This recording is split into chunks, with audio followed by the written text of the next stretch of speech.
नर्मदे हर.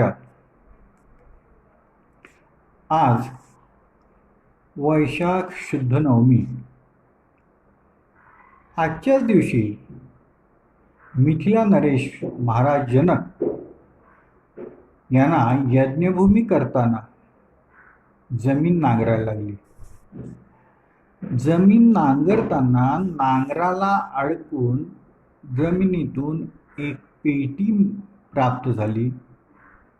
त्या पेटीमध्ये एक बालिका मिळाली. नांगराला सीत म्हणतात. नांगराला लागून ती मुलगी मिळाली म्हणून तिचं नाव सीता असं पडलं.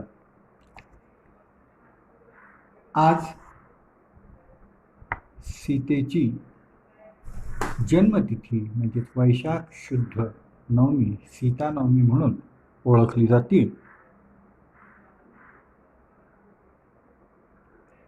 अहिल्या द्रौपदी सीता तारा मंदोदरी तथा पंचकन्या स्मरे नित्यम महापातकनाशनम. गौतम ऋषींची पत्नी अहल्या, पांडवांची पत्नी द्रौपदी, श्रीरामांची सीता, हरिश्चंद्राची तारामती आणि रावणाची मंदोदरी ह्या 5 महासतींचं जो स्मरण करतो त्याच्या मोठ्यात मोठ्या पातकांचा सर्वनाश होतो. या महान पतिव्रतांमध्ये श्रीरामांच्या सीतेचं स्थान अत्युच्च आहे. रामायणातील सीता चरित्र सर्व दृष्टीने आदर्श, मार्गदर्शक आहे आणि अनुकरणीय आहे. त्याग, शील, निर्भयता, शांती, क्षमा, सहनशीलता, धर्मपरायणता, नम्रता, संयम, सेवा, सदाचार, साहस, शौर्य, व्यवहार कौशल्य हे सर्वच्या सर्व गुण एकाच वेळी एकाच स्त्रीमध्ये असणं ही अत्यंत दुर्मिळ गोष्ट आहे आणि ते सर्व गुण ह्या सीतामाईमध्येच एकवटलेले आहेत. सीतामाईंच्या अनुपमेय अशा पतिप्रेम आणि पतिभक्तीचं उदाहरण जगाच्या इतिहासात कुठंही सापडत नाही. सीतामाईच्या प्रत्येक कृतीतून समस्त स्त्री जातीला काही ना काही बोधच होतो. जनकराजानं सांभाळी म्हणून जानकी, मिथिला नगरीची राजकन्या म्हणून मैथिली, माता विदेहीच्या पोटी जन्मली म्हणून वैदेही, भूमीमध्ये सापडली म्हणून भूमिजा आणि मैथिली भाषेत नांगराला सीत म्हणतात. नांगरताना नांगराला अडकून मिळालेली म्हणून तिला सीता नावानं ओळखली जाणारी ही महान पतिव्रता श्रीरामांची धर्मपत्नी झाली आणि मग राम सीताराम झाले. साक्षात परशुरामांनी जनकराजांच्या पूर्वजांना दिलेलं शिवधनुष्य विश्वकर्म्यानं बनवलेलं होतं. हे शिवधनुष्य अत्यंत जड, प्रचंड होतं. ते एका मोठ्या गाड्यावर ठेवलेलं होतं आणि हे शिवधनुष्य हलवण्यासाठी 300 लोकांची गरज लागायची. पण एक दिवस काय झालं, धनुष्य ठेवलेल्या ठिकाणी नव्हतं हे बघून जनक राजा भांबावला. असं कसं घडलं म्हणून त्यांनी इकडं तिकडं बघितलं तर सीता हेच धनुष्य घोडा म्हणून दोन्ही पायामध्ये घेऊन धावत होती. हे बघून जनकाला फार आश्चर्य वाटलं आणि तो समजला की ही काही सामान्य मुलगी नाही. त्यामुळं त्यांनी तिच्या लग्नामध्ये ह्या शिवधनुष्याला जो उचलून त्याला प्रत्यंचा लावेल त्याच्याशीच सीतेचा विवाह करण्याचं पण ठेवला. म्हणून सीतेचं स्वयंवर मांडलं. त्यामध्ये जनकराजांनी सांगितलं की जो कोणी या शिवधनुष्याला प्रत्यंचा लावेल त्याला सीता वरमाला घालेल. मोठमोठे वीर या स्वयंवराला आले. अनेकांनी प्रयत्न केला पण शिवधनुष्य हललं सुद्धा नाही. तेव्हा रावण पुढे आला. त्याने आपल्या प्रचंड ताकदीनं कैलास पर्वत गदा गदा हलवला होता. त्या रावणाला आपण हे शिवधनुष्य सहजच उचलू असं वाटत होतं.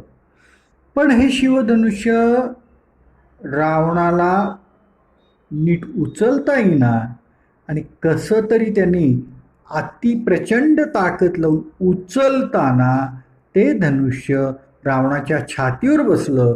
तो वेदनानं तडफडायला लागला. तेव्हा अनेक सैनिकांनी ते शिवधनुष्य उचलून बाजूला केलं आणि रावणाचे प्राण वाचले. त्यामुळं अत्यंत निराश अपमानित झालेला रावण तिथनं निघून गेला. मोठमोठे वीर सुद्धा हे शिवधनुष्य उचलू शकत नाहीत. हे बघून जनक राजा अत्यंत दुःखी झाला आणि म्हणाला, स्वयंवराचा पण पूर्ण करणारा एकही वीर या पृथ्वीवर नाही काय? आता माझी जानकी अविवाहितच राहणार काय? म्हणून त्यांनी जेव्हा सगळ्यांना प्रश्न विचारला तेव्हा तिथं हजर असलेल्या विश्वामित्रांनी त्यांच्यासोबत असलेल्या राम आणि लक्ष्मण यांच्यापैकी रामाला पुढं जाण्यास सांगितलं. रावण अत्यंत विनयपूर्वक त्या शिवधनुष्यापर्यंत आला. शिवधनुष्याला त्यांनी वंदन केलं, त्याला प्रदक्षिणा काढली. अत्यंत प्रेमानं त्या शिवधनुष्याशी नजरानजर झाल्यावर त्यांनी ते शिवधनुष्य सहजपणे उचललं आणि प्रत्यंच्या ओढली. प्रचंड आवाजून ते शिवधनुष्य मोडलं. सगळ्यांना आनंद झाला. आश्चर्याचा धक्का बसला. तेव्हा अत्यंत आनंदानं सीतेनं श्रीरामांच्या गळ्यात वरमाला घातली. ज्यावेळी सीतेनं वरमाला घातली त्यावेळेला तिचं वय 6 वर्ष होतं आणि श्रीरामांचं वय 14 होतं. जेव्हा आता श्रीरामांशी आपलं लग्न होणार हे सीतेच्या लक्षात आलं तेव्हा तिनं श्रीरामांच्या बरोबर आलेल्या लक्ष्मणाचाही विवाह आपल्या बहिणीशी करायचं सुचवलं. त्यानंतर तिला कळलं की त्यांना आणखीन 2 भाऊ आहेत. तेव्हा सीतेनं आपल्या 2 चुलत बहिणींचाही विवाह रामाच्या चुलत भावंडांशी करायला सूचना जनक राजांना केली. आणि आश्चर्य म्हणजे 4 भावांची लग्न 4 बहिणीशीच पार पडली. त्यामुळे सगळीकडे अत्यंत आनंद झाला. 6 वर्षाची सीता अयोध्येला रामासह गेली. अयोध्येमध्ये अत्यंत आनंदाने काही दिवस काढले आणि थोड्या दिवसांनी सीता मिथिला नगरीला माहेरी आली. वय लहान असताना लग्न झाल्यावर मुलींना पूर्वी वयात येईपर्यंत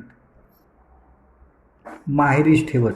त्याप्रमाणे सीता माहेरी आली आणि पुन्हा 12 वर्षाची झाल्यावर ती अयोध्येला गेली. मधुचंद्राच्या पहिल्याच रात्री श्रीरामाने तिला बघितलं. सीता अत्यंत बेचैन आणि दुःखी दिसली. श्रीरामाने तिच्या दुःखाचं कारण विचारलं तेव्हा सीता म्हणाली, मी काही सांगून उपयोग होणार नाही आहे, तेव्हा मी काही सांगत नाही. श्रीरामाने खूप विनवण्या केल्या, काय ते सांग तरी. खूप आग्रह केल्यावर सीतेनं सांगितलं. ते ऐकून श्रीरामांना फार वाईट वाटलं. सीतेनं ते उत्तर दिलं ना ते फार विदारक आहे. सीतेने समस्त स्त्री जातीचे दुःख, स्त्री जातीची व्यथा अत्यंत धाडसानं आपल्या पतीसमोर मांडली, श्रीरामांच्या पुढं मांडली. सीता म्हणते, आपण राजपुत्र आहात, त्यामुळं रूढीनुसार आपले अनेक विवाह होतील आणि आपण ते कराल. त्यामुळं माझ्या महालामध्ये पुन्हा तुम्ही कधी येणार, आपली पुन्हा गाठ होईल, पुन्हा आपली केव्हा गाठ पडेल या विचारानं मी दुःखी झालेले आहे. त्यावेळी राजे लोकांची शेकडो विवाह होत असत. दशरथ राजाच्या 300 राण्या होत्या आणि प्रत्येक राणी आपले पतिदेव आपल्या महाली केव्हा येतील याची वाट बघत दिवसेंदिवस महिने काढत असत आणि अत्यंत दुःखी जीवन जगत असत. श्रीरामाने सीतेच्या दुःखाचं कारण ऐकलं. त्यांनी विचार केला, खरोखरच हे अत्यंत भीषण वास्तव आहे. श्रीरामाने सीतेला सांगितलं की सीते, तू आनंदी राहा, कारण तुझ्या आयुष्यात अशी वेळ कधीही मी आणणारच नाही. मी कधीही दुसरा विवाह करणारच नाही. मी आजपासूनच एक पत्नीव्रत स्वीकारत आहे. श्रीरामाने सीतेसाठी एक पत्नीव्रत घेतलं आणि इतर सर्व लोकांना, समाजाला एक पत्नीव्रताचा आदर्श घालून दिला. विचार करा, हे का घडलं बरं? आपण आपली व्यथा, आपली अडचण, आपली वेदना योग्य रीतीनं योग्य माणसापुढं मांडली तर त्यातून मार्ग निघू शकतो. सीतेनं हेच केलंय. तिनं अत्यंत योग्य शब्दामध्ये योग्य वेळी आणि योग्य माणसाजवळ आपली व्यथा मांडली आणि त्यावेळच्या समस्त स्त्री जातींच्यावर होत असलेल्या अन्यायाला वाचा फोडली. म्हणून सीता चरित्रातनं काय शिकायचो? तर शूरपणाने, धाडसाने आपल्यावर जो अन्याय होत आहे, आपल्यावर जो अत्याचार होतोय, आपल्याला जी काही व्यथा आहे ती उघडपणे सांगा, तर त्यातनं मार्ग निघू शकतो. सीता आपल्या महालात असताना अचानक तिथे एक दिवस श्रीराम आले. श्रीरामाने सीतेला सांगितलं की वडिलांनी आईला दिलेल्या वचनाप्रमाणे आज मला 14 वर्ष वनवासाला जायला लागत आहे. मी आणि लक्ष्मण वनवासाला जात आहे. सीतेला प्रचंड धक्का बसला. मी लग्नाची बायको आहे आणि मला न सांगता, मला सोबत न घेता श्रीराम वनात जातातच कसे? तिने त्वरित रामासह वनवासाला जायचा निर्णय घेतला आणि त्याप्रमाणे ती वनवासाला जाण्यास सिद्ध झाली. सगळ्यांना धक्का बसला, कारण सर्वांची इच्छा अशीच होती की सीतेनं महालात जावं. सर्वांनी सीतेला खूप समजावून सांगितलं, वनवासात किती क्लेश होतात त्याची वर्णनं ऐकवली. पण सीता आपल्या निर्णयावर ठाम होती. सीता म्हणाली, लग्न झाल्यावर प्रत्येक स्त्रीचा पती हाच परमेश्वर असतो. पतीच आश्रय देणारा असतो. पतिव्रता स्त्री पतीसह जसे आनंदाचे दिवस उपभोगते, तसंच दुःखाचे दिवस ही भोगलेच पाहिजेत. संकटकाळी पतीला साथ तर दिलीच पाहिजे. वनवासात वाटेवर काटे कुठे असतील तर त्या वाटेवरनं प्रथम मी पुढे जाईन. त्यामुळं माझ्या मागोमागे येणाऱ्या माझ्या पतीला त्रास कमी होईल. माहेरी आणि सासरी मी अनेक सुखे उपभोगलेली आहेत, पण आता हीच वेळ आहे की जेव्हा मला पतीसोबत जाऊन त्यांचे काही क्लेश कमी करायचे आहेत. मला त्यांच्या सह राहून त्यांचं दुःख जितकं कमी करता येईल तेवढंच कमी करायचं आहे. मी सतत श्रीरामांचे स्मरण, मनन, चिंतन करीन व आपली सर्व सेवा करीन. आपल्याबरोबर मधुर अशा सुगंधाने युक्त वनामध्ये मी तुमच्यासह विहार करेन. माझं मन सदैव तुमच्याच चरणी वाहेन. माझं हृदय जे अत्यंत प्रेमानं ओथंबलेलं आहे, मी तुम्हालाच ते अर्पण करेन. तेव्हा आपण मला वनवासाला सोबत नेलं तर ठीकच, नाहीतर नक्कीच माझा मृत्यू होईल. म्हणून मला वनवासाला घेऊनच चला. अशा रीतीनं ह्या शब्दामध्ये सीतेनं श्रीरामांना सांगितलं. त्यामुळं श्रीरामांना दुसरा मार्गच राहिला नाही. तेव्हा सीता पुढं म्हणते, मी वनवासातल्या सर्व नियमांचं आचरण करून ब्रह्मचर्य व्रताचं पालन करीन. मी आपल्या सहवासात राहण्यानं आपल्यावर कोणताच भार किंवा बोजा पडणार नाही, ह्याची मी खात्री देते. एवढं सांगितल्यावर श्रीराम सीतेला आपल्याबरोबर घेऊन जाण्यास तयार झाले. सीतेनं आपली बाजू इतक्या भक्कमपणे योग्य शब्दात उत्तम रीतीने मांडली. तरीही कौसल्या मात्र तू वनवासाला जाऊ नकोस म्हणून सीतेला सांगत होती. शेवटी सीतेनं सडेतोडपणानं सांगितलं की पतिसेवा आणि पती सहवासापुढं जगातील सर्व सुख सर्व वैभव मी तुच्छ मानते. सीतेने सर्व उपायांनी निकरानं प्रयत्न केले. शेवटी प्रेमाचा विजय झाला आणि श्रीरामांच्यासह सीतेला वनवासात जायला मिळालं.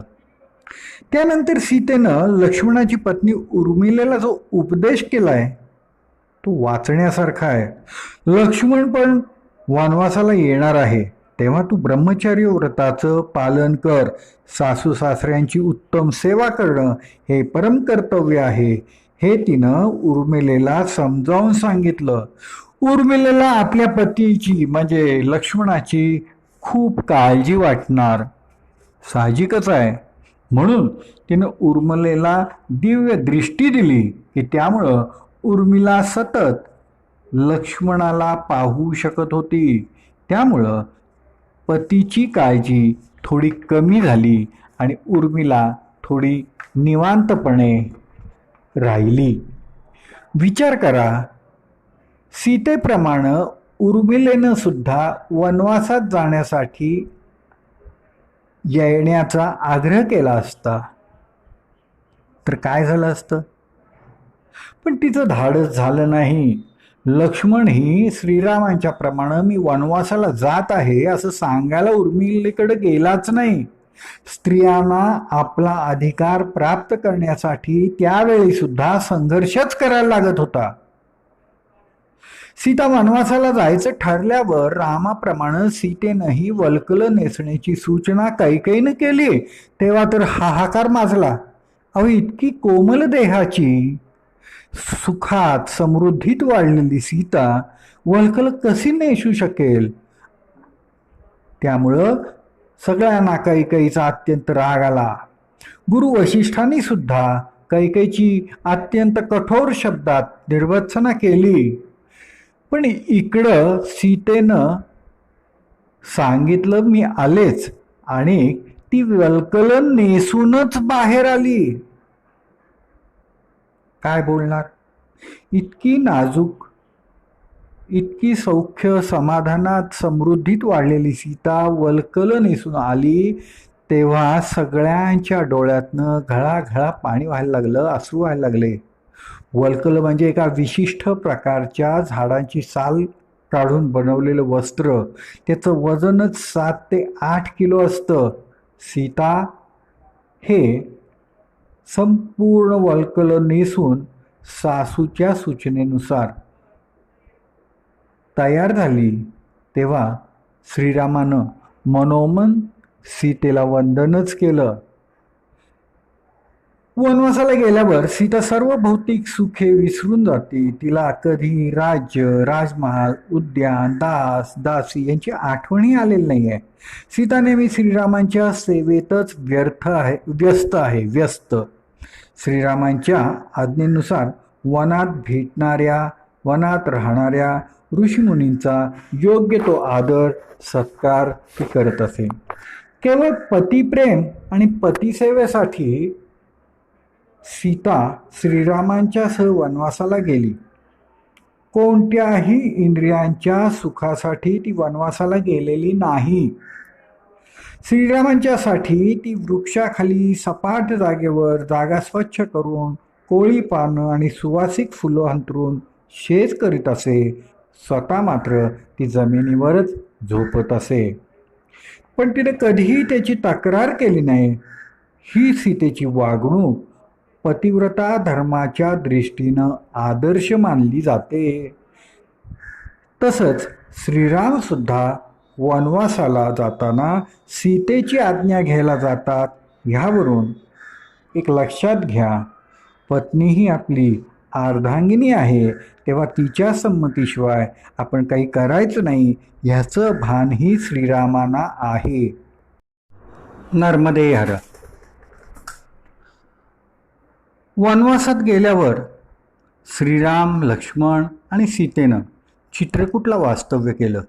मंदाकिनीच्या किनारी वृक्षवेलींच्या सान्निध्यात अत्यंत निसर्गरम्य अशा ठिकाणी त्यांचे दिवस आनंदानं जात होते. तिथंच त्यांना भेटायला भरत आले होते. भरतानी येऊन त्यांना खूप विनवलं की श्रीरामा, आपण परत अयोध्येला यावं आणि राज्यकारभार बघावा. तुमच्याऐवजी मी वनवासाला जातो आणि तुम्ही अयोध्येला जावा, असा प्रस्ताव त्यांनी मांडला. पण सीतेनं आणि रामानं त्यांना समजावून सांगितलं की मातेची इच्छा, मातेची आज्ञा ही पूर्ण केलीच पाहिजे. म्हणून कैकेयीच्या इच्छेखातर आणि दशरथ राजांच्या इच्छेनुसार, आज्ञेनुसार आपण वनवासालाच गेलं पाहिजे. तेव्हा आपण स्वतःच तो वनवास भोगला पाहिजे. भरताला त्यांनी परत पाठवलं. चित्रकूटला सीता आणि राम वनवासाच्या एकूण 14 वर्षापैकी 11 वर्ष 6 महिने राहिले. एक दिवस मंदाकिनी नदीमध्ये सीतेनं आणि रामानं खूप जलक्रीडा केली. अत्यंत श्रमामुळं नंतर श्रीराम सीतामाईच्या मांडीवर डोकं ठेवून शांत झोपले. तेवढ्यात एका कावळ्याचं लक्ष सीतेकडे गेलं आणि त्याने मुद्दामच सीतेच्या स्तनावर चोच मारली. सीतेने त्याला हाकलायचा प्रयत्न केला, पण तो कावळा वारंवार येऊन सीतेच्या स्तनावर चोची मारायला लागल्या. त्यामुळं स्तनावर जखमा होऊन रक्त व्हायला लागलं. सीता जखमांच्यामुळं विव्हळू लागली. तेव्हा श्रीरामांना जाग आली. त्याने हे काय आणि कशामुळं असं विचारतात सीतेनं केवळ कावळ्याकडं बोट केलं. तेव्हा श्रीरामांनी तिथलाच एक दर्भ उचलला आणि मंत्रभारित करून त्या कावळ्याला मारला. बाणाप्रमाणे तो दर्भ कावळ्याच्या मागं लागला. जीव वाचवण्याकरता हा कावळा तिन्ही लोकात फिरला, पण कुणीही त्याला वाचू शकलं नाही. श्रीरामांनी ओळखलं की हा कावळा म्हणजे इंद्रपुत्र जयंत आहे. शेवटी तो कावळा रूपी जयंत श्रीरामांना शरण गेला. श्रीराम त्याला प्राणदंडच देत होते. तेवढ्यात सीतेनं जयंताला जीवदान देण्याची विनंती केली. म्हणून श्रीरामाने त्याला जीवदान दिलं. पण श्रीरामांचा बाण व्यर्थ जाऊन कसा चालेल बरं? म्हणून हा रामबाण जयंताच्या एका डोळ्याला लागला आणि एक डोळा त्याचा फोडला. जयंताला म्हणजेच त्या कावळ्याला जीवदान मिळालं. केवळ सीतेमुळंच जयंताचे प्राण वाचले. हा प्रसंग केवळ सीतेला आणि रामालाच ठाऊक होता. चित्रकूटला अनसूया आश्रम आहे. सीता आणि राम अत्री ऋषी आणि अनसूयाचा आश्रम बघायला आणि त्यांच्या दर्शनाला गेले. तेव्हा अनसूयेनं सीतेला पतिव्रता धर्माचा उपदेश केला. तेव्हा सीतेनं अनसूयेच्या उपदेशाचं समर्थन केलं आणि सांगितलं की कौसल्या मातेनं, सासूबाईंनी मला जो काही कर्तव्याचा उपदेश केला होता तो मी हृदयात जसाच्या तसा बाळगलेला आहे. तसंच विवाहाच्या वेळी अग्नीच्या साक्षीनं माझ्या आईनं मला जी काही शिकवण दिली आहे ती शिकवण ही मी चांगली लक्षात ठेवलेली आहे. स्त्रीच्या दृष्टीने पती हाच गुरु आणि सर्वज्ञ आणि सर्वस्व असतो. म्हणून पतिसेवेपेक्षा अधिक मोठं तप कुठलंही नाही. ते ऐकून अनसूया मातेलाही खूप आनंद झाला आणि तिच्या लक्षात आलं की पतिसेवेबद्दल सीतेच्या मनात किती उच्चतम भाव आहे. माता, पिता, सासू यांनी दिलेल्या उपदेशाचा, शिकवणीचा सीतामाई अत्यंत आदरपूर्वक स्वीकार करीत असे. इथं सती अनसूयेनी सीतेला दिव्य वस्त्र दिलेली आहेत. ही वस्त्र कधीही मळत नाहीत आणि फाटतही नाहीत. चित्रकूटला 11 वर्ष 6 महिने वास्तव्य केल्यानंतर श्रीराम सीतेसह पंचवटीला गोदा किनारी आले. एक दिवस तिथं रावणाची बहीण शूर्पणखा रामावर मोहित झाली आणि ती शूर्पणखा रामाला माझ्याशी विवाह कर म्हणून मागच लागली. तेव्हा एकपत्नी व्रत घेतलेल्या श्रीरामाने तिला मी तुझ्याशी विवाह करू शकत नाही, तू लक्ष्मणाकडे जा म्हणून सांगितलं. तेव्हा शूर्पणखा सीतेला खूप नावं ठेवायला लागली व मी सीतेला खाऊन टाकते म्हणून सीतेवर धावली. त्यावेळी लक्ष्मणानं तिचे कान आणि नाक कापून तिची विटंबना केली आणि हाकलून दिलं. तेव्हा सीतेवर सूड घेण्यासाठी शूर्पणखेनं रावणाची भेट घेऊन सांगितलं की अत्यंत सुंदर लावण्यवती अशी एक सीता तुझ्यासाठीच योग्य आहे, पण सध्या ती श्रीरामांची पत्नी आहे, तेव्हा तू तिची प्राप्ती करून घे, सीतेचं हरण कर, म्हणजे मला खूप आनंद होईल. शूर्पणखेला सीतेवर सूड उगवायचा होता म्हणून तिनं सीतेचं जे वर्णन केलं त्यानुसार रावण तिच्यावर मोहित झाला. नंतर रावणानं सीतेचं अपहरण करण्याची योजना आखली आणि ती योजना अंमलात आणण्यासाठी मारीचला सुवर्णमृगाचं रूप घेऊन सीतेच्या झोपडीभोवती हिंडायला सांगितलं. सीतेवर मोहित झालेल्या रावणाच्या त्यावेळेला 80,000 स्त्रिया होत्या. म्हणजे रावण किती कामी आणि स्त्री लंपट होता हे लक्षात घ्या. सीतेनं सुवर्णमृग आपल्या झोपडीबाहेर बघितला आणि ती त्याच्यावर मोहित झाली. आपल्याला या कांचनमृगाच्या त्वचेचं सुंदर वस्त्र करता येईल असं तिला वाटलं, म्हणून तिनं श्रीरामांना तो कांचनमृग मला आणून द्यायची विनंती केली. आता सीतेला कांचनमृग पाहिजे म्हणल्यावर श्रीराम सीतेच्या इच्छेकरता निघाले, पण जाताना त्यांनी सीतेच्या रक्षणाकरता लक्ष्मणाला तिथं ठेवलं आणि कांचनमृगासाठी धावले. कांचनमृगानं खूप लांबवर श्रीरामांना आणलं आणि श्रीरामांनी बाण मारताच तो कांचनमृग मूळ शरीरात म्हणजे मारीच राक्षसाच्या रूपात झाला आणि सीते धाव, लक्ष्मणा वाचव, लक्ष्मणा वाचव असं रामाच्या आवाजात ओरडायला लागला. हे ऐकून सीता घाबरली आणि तिनं रामरक्षणार्थ लक्ष्मणाला तिकडे जायला सांगितलं.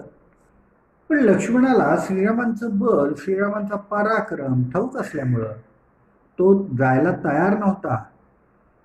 पण सीतेनं लक्ष्मणाला जायचा आग्रह केला, तरीही तो जाईना म्हणल्यावर सीतेने लक्ष्मणाला अत्यंत कठोर शब्द वापरून जायला सांगितलं.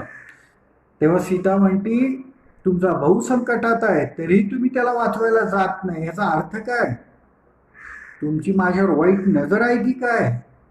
लक्ष्मणाच्या लक्षात आलं की सीतामाईंचं हे बोलणं अत्यंत अयोग्य आहे, पण त्यामध्ये तिचं आत्यंतिक पतिप्रेमच दिसत होतं. लक्ष्मणाला काय करावं कळेना, सुचेना. एकीकडं श्रीरामांची आज्ञा आहे की तिला एकटीला ठेवू नका आणि इथं आता सीताच त्यांना श्रीरामांच्या काळजीनुसार काळजी म्हणून त्यांच्या रक्षणाकरता जायची लक्ष्मणाला आज्ञा करत होती. सीता पतिप्रेमामुळं विवेक सोडून इतकं वाईट लक्ष्मणाला बोलली आहे की तुम्ही कल्पनाही करू शकत नाही. शेवटी कानात लक्ष्मणानं बोट घातली आणि सीतेला सांगितलं, मी त्वरित जातोय, पण तू सांभाळून राहा. आणि लक्ष्मण निघून गेला. सीता एकटीच राहिली आणि या संधीची रावण वाट बघत होता. साधू वेशात येऊन त्याने सीतेला भिक्षा मागितली. भिक्षा वाढायला आल्यावर बळजबरीनं त्यानं सीतेचं अपहरण केलं आणि तो लंकेकडे निघाला. सीता अत्यंत आक्रोश करत होती, विनवणी करत होती की तू असं करू नकोस, मला सोड, माझे श्रीराम तुला शिक्षा दिल्याशिवाय राहणार नाहीत. ती अखंड रामा मला वाचव, रामा मला वाचव, लक्ष्मणा वाचव असा आक्रोश करत होती, ओरडत होती. सीतेचं हे बोलणं, हे ओरडणं जटायू पक्षाने ऐकलं आणि तो सावध झाला. त्याने बघितलं रावण सीतेचं अपहरण करत आहे. जटायूनं रावणाला सांगितलं सीतेला सोडून दे, पण रावणानं त्याच्याकडे लक्षच दिलं नाही. तेव्हा जटायूनं रावणाला चोचीनं आणि पायाच्या नखाने जखमी केलं. तेव्हा सीता जटायूला सांगते, वृद्धराज, आपण म्हातारे झाला आहात, आपली शक्ती क्षीण झाली आहे. हा रावण अत्यंत बलवान आहे, शस्त्रसिद्ध आहे आणि स्वभावानं अत्यंत क्रूर आहे. तो तुम्हाला ठार मारायला सुद्धा मागं पुढं बघणार नाही. तेव्हा तुम्ही रावणाशी युद्ध करू नका. फक्त तुमचा जीव वाचून श्रीरामांना एवढंच सांगा की रावणानं सीतेचं अपहरण केलेलं आहे. पण नजरेपुढं चाललेलं पाप जटायू पाहू शकत नव्हता. पाप बघून तो गप्प राहू शकत नव्हता. त्यांनी रावणाच्या रथाची गाढवं मारली, रावणाला ओरबाडलं, रथ मोडून टाकला. तेव्हा रावणानं जटायूला लाथाबुक्क्यांनी खूप मारलं आणि तलवारीनं त्याचे दोन्ही पंखच कापून टाकले आणि दोन्ही पायही तोडले. आता मात्र जटायूचा नाईलाज झाला. रावण त्याच्या समोरच सीतेला घेऊन गेला. जटायूनं आपले प्राण रोखून धरले, केवळ सीतेचा निरोप श्रीरामांना सांगण्याकरता. रावणानं सीतेचं अपहरण केलं हे त्यांनी श्रीरामांना सांगितलं आणि प्राण सोडले. ह्यावरनं लक्षात घ्या, सीतेचं मन दुसऱ्याच्या बद्दल किती दयापूर्ण होतं. तिनं ह्याच्यापूर्वी जयंतालाही एवढा अपराध करून प्राणदंडातनं वाचवलं. तसंच आपल्याकरता तू जीव देऊ नकोस असं जटायूला सांगितलं. आपले प्राण संकटात असूनही तिनं जटायूला प्राण वाचवण्यासाठी युद्ध करू नको म्हणून सांगितलं. थोड्या वेळाने जेव्हा राम परत आले आणि शोधायला लागले, तेव्हा जटायू त्यांना दिसला. जटायूने त्यांना हाक मारून सांगितलं की रावणाने सीतेचं अपहरण केलेलं आहे. यावेळेला जटायूचं डोकं श्रीरामाने आपल्या मांडीवर घेतलं. हा प्रसंग फार दिव्य आहे. नजरेपुढं पाप असूनही भीष्माने कोणताही प्रतिबंध केला नाही. नजरेपुढं द्रौपदी वस्त्रहरण होत आहे हे बघून सुद्धा खाली दृष्टी करून केवळ हात चोळत बसलेल्या भीष्माचार्यांना भगवंतानी काय केलं? त्यांच्या केवळ मृत्यूसमयी समोर उभे राहिले.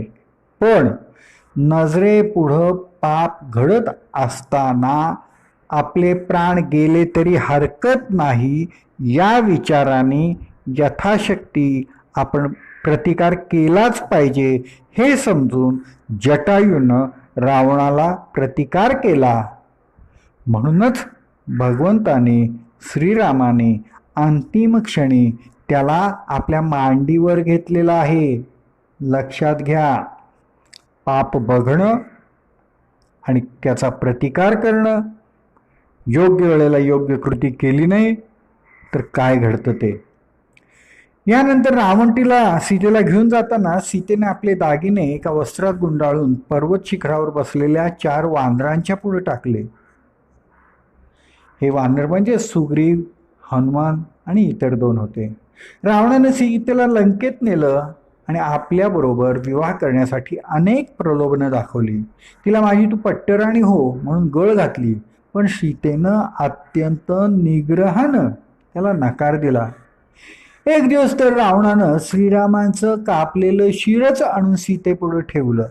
सीतेनं आकांत केला, सती जायला तयार झाली. तेव्हा रावण म्हणतो, हे तारुण्य वाया का घालवतीस? माझी पट्टराणी हो, आता रामाला विसरून जा. हे ऐकल्याबरोबर सीतेच्या लक्षात आलं, ही मोहमाया आहे आणि हा रावण केवळ तिच्याशी विवाह करण्याकरता हा मायावी खेळ खेळत आहे. तेव्हा त्यांनी रावणाची तिनं निर्वत्सना केली.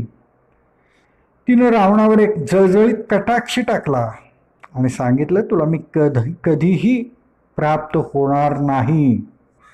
सर्व लोक, देवलोक सुद्धा रावणाला घाबरून असत, पण सीताबाईनं त्याला अत्यंत निर्भयपणानं आणि तेजानं सांगितलं की तू कोल्हा आहेस, मी सिंहीण आहे, त्यामुळं मी तुला दुर्लभ आहे, तरीही तू मला प्राप्त करण्याची महत्वाकांक्षा बाळगतोस. अरे सूर्याच्या प्रभेला कोणी स्पर्श करू शकत नाही, तसंच तूही मला स्पर्श करू शकत नाहीस. तू जर श्रीरामांच्या प्रिय पत्नीवर बलात्कार करण्याची इच्छा करत असशील तर नक्कीच जळणाऱ्या अग्नीला पाहून तो कपड्यात गुंडाळून घेऊन जाण्याची इच्छा करीत आहेस. लोखंडाच्या टोकदार सळ्यावरून हिंडण्याची इच्छा करीत आहेस. यापुढेही सीता रावणाला म्हणते की सिंह, कोल्हा, समुद्र, ओहळ, अमृत, कांजी आणि सोनं आणि लोखंड, चंदन, चिखल, हत्ती, बोका, गरुड आणि कावळा यांच्यामध्ये जेवढा फरक आहे तेवढाच किंवा त्याही पेक्षा तुझ्यात आणि रावणात, श्रीरामांच्यात आणि रावणात फरक आहे. त्यामुळे मी तुला कधीही प्राप्त होणार नाही म्हणजे नाही. सीतेला रावणानं अशोकवनात कैदेत ठेवलं. सतत तिच्या भोवती तिला भीती दाखवण्याकरता राक्षसिणींचा पहारा ठेवला. या राक्षसिणी सीतेला सारख्या समजून सांगत, रावणाची पट्टराणी हो, सुखात राहा. श्रीरामापेक्षा रावण तुला वैभवात ठेवतील, ऐश्वर्यात ठेवतील. पण सीतेनं सतत श्रीरामांचं नामस्मरण आणि मनन आणि चिंतनच चालू ठेवलं. सीतेनं श्रीरामांचा इतका तीव्र जप केला, इतकं तीव्र नामस्मरण केलं की भोवतालच्या सर्व वृक्ष आणि वेलीतून, पानांच्या सळसळीतून रामनामच उमटू लागलं. त्यामुळे सगळ्या राक्षसिणी भयभीत झाल्या. एक दिवस शिशम वृक्षाखाली बसलेल्या सीतामाईनं श्रीरामांचं नामस्मरण करताना एकदम मनात त्यांच्या एक विचित्र विचार आला. हा विचार मनात आल्याबरोबर सीतामाई एकदम शहारून गेल्या. तेव्हा पहाऱ्यावर बसलेली त्रिजटा राक्षसीन तिला विचारते, कसली भीती वाटली म्हणून तू एवढी शहारून गेलीस? तेव्हा सीता सांगते, चिंतने चिंतने तद्रुपता ह्या नियमाप्रमाणे मी सतत श्रीरामांचंच मनन चिंतन करत आहे. त्यामुळं त्यांचाच मी अखंड जप करते आहे आणि त्यामुळं मी श्रीरामच होऊन जाईन असं मला वाटलं. मीच जर श्रीराम झाले तर आम्हा दोघांच्यातला युगुलभाव कसा राहील म्हणून मी भीतीनं शहारून गेले. तेव्हा त्रिजटा सीताला सांगती, समजावती, अगं तुझं आणि रामांचं एकमेकांच्यावर फार प्रेम आहे. तू जसं श्रीरामांचं अखंड जप नामस्मरण करतीस तसं श्रीराम सुद्धा सतत तुझं चिंतन करतात, मनन करतात. त्यामुळं श्रीराम सुद्धा सतत तुझ्या चिंतनानं सीतारूप होतील. त्यामुळं तुम्हा दोघांच्यातील युगुलभाव कायम राहील, काळजी करू नकोस. हे ऐकून सीतेचं मन शांत झालं. ही त्रिजटा राक्षसीण म्हणजे बिभीषणाचीच मुलगी आहे. सीतेचा शोध लागावा म्हणून हनुमान निघाला. तेव्हा श्रीरामानं त्याला आपली एक अंगठी भेट दिली आणि सीतेला दाखवायला सांगितली. त्याप्रमाणे हनुमान सीतेला शोधत अशोकवनात आले. शिशमवृक्षाखाली गुडघे वर करून बसलेली शोकमग्न स्त्री त्यांनी बघितली आणि ही सीताच असणार असं त्यांनी अंदाज केला. पण विचारणार कसं? सभोवताली तर अनेक राक्षसिणी पहारा देत बसलेल्या होत्या. हनुमान ज्या वृक्षाखाली सीतामाई बसल्या होत्या त्या वृक्षावर येऊन बसला आणि अत्यंत हळू आवाजात रामचरित्र म्हणायला त्यांनी सुरुवात केली. सीतेच्या कानावर रामनाम पडताच ती सर्वत्र पाहू लागली, पण कुणीच दिसेना. तेव्हा अत्यंत लहान रूप धारण करून हनुमान सीतेसमोर आले. त्यांनी सीतेला वंदन केलं आणि मी रामदूत हनुमान आहे म्हणून सांगितलं. लवकरच श्रीराम तुम्हाला नेण्यासाठी येत आहेत हेही सांगितलं. पण राक्षस राज्यात सीतेचा ह्या वानरावर विश्वास कशावर बसणार? कारण राक्षस कोणतेही रूप घेऊ शकत होते आणि हा सुद्धा कदाचित रावणाचाच हस्तक असेल असाही तिच्या मनात विचार आला. म्हणून तिनं विचारले, मानवदेही श्रीरामांचा दूत वानर कसा बरं असेल आणि मी आपल्यावर विश्वास तरी कसा ठेवू? त्या हनुमानानं श्रीरामांची अंगठी खूण म्हणून दिली. ती पाहून सीतेनं बघितलं आणि विचारलं, अंगठी कुणाला सापडली आणि तो घेऊन आला ह्यावरनं तो श्रीरामांचा दूत कसा मी मानू? तेव्हा श्रीरामांची एक आठवण मारुतीराया जानकी मातेला सांगतात. जानकी माता त्यांना म्हणते, हे हनुमान, तुला जर आत्मज्ञानी श्रीरामाने पाठवलं असेल तर तू माझ्याबरोबर बोलू शकतोस, पण मला अजूनही तुझी खात्री पटलेली नाही. तेव्हा श्रीरामांची एक आठवण मारुतीराया सांगतात की आपण दोघं जेव्हा मंदाकिनीच्या तीरावर स्नान केल्यावर जलक्रीडा केल्यावर एकांतात बसलेला होता तेव्हा कावळ्याने तुम्हाला चोच मारली. ते ऐकताच सीतेची खात्री पटली की आपल्या दोघांच्या शिवाय कुणालाही माहीत नसलेली ही कथा श्रीरामानेच हनुमानाला सांगितलेली आहे आणि आता मात्र तिचा पूर्ण विश्वास हनुमानावर बसला. हनुमानाकडनं सीतेला रामाची लक्ष्मणाची खुशाली समजली. श्रीराम आपल्याला नेण्यासाठी येत आहे हे समजल्यावर तिला अतिशय आनंद झाला. मग तिनं दोघांचं कुशल विचारलं. आपण गैरसमजानं विनाकारण लक्ष्मणाला अत्यंत कठोरपणे वाईट बोललो ह्याबद्दल तिनं खेद व्यक्त केला आणि मग श्रीरामांचे गुणगान करत